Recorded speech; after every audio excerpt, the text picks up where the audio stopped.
Today's primary is just a huge business story, though, in Michigan. The auto industry has been pretty much the comeback story of the decade. So you can imagine that anyone in the auto-related business world is watching this election like a hawk. Hillary Clinton, Bernie Sanders battling for votes over their support of the auto bailout. Check out last night's Democratic town hall on Fox News. Of course I voted in the one Senate vote that I had the opportunity to vote to support the automobile industry. What I did not vote for was the bailout of Wall Street.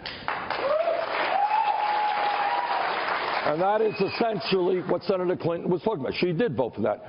So how will the auto industry cast its vote in the state of Michigan? Let's put a fine point on it.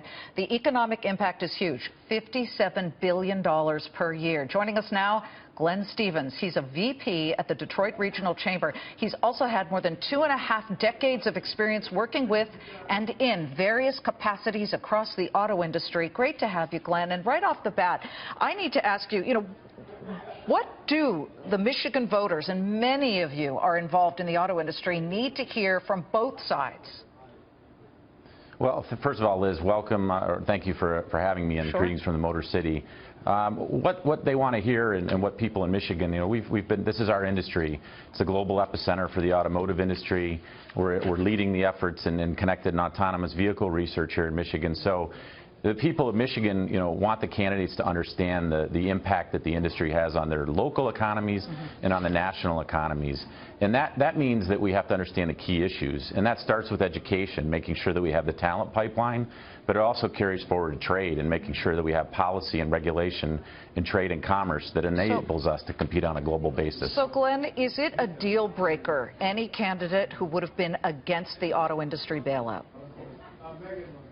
Well, I don't know that it's a deal breaker, but people here really understand the impact because they've worked in it, they've grown in it. It's in our DNA, so to speak. So it's important that, if you go back to what President Bush did and then President Obama carried forward, to be part of the solution to the industry moving forward. Well, where do you think the auto industry is standing from the union standpoint, right? We know that unions tend to often go in the Democratic side of this, but Donald Trump has been getting a lot of blue-collar worker vote here and a lot of traction there. What do you hear from people with whom you work over at the MICHauto organization? Well, the industry has many stakeholders, and the UAW and organized labor is as important a stakeholder as anyone.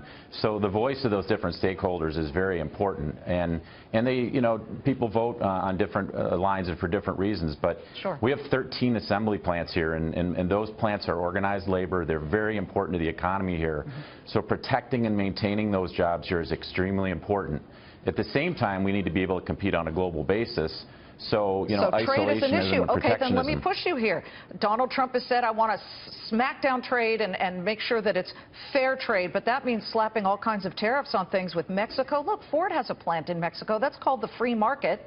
Okay, and we have a Buick plant in China. You know that Tesla's very interested in putting plants in China. That can't be a positive if somebody wants to slap tariffs there. Well, free trade's important, but it has to be balanced and fair trade.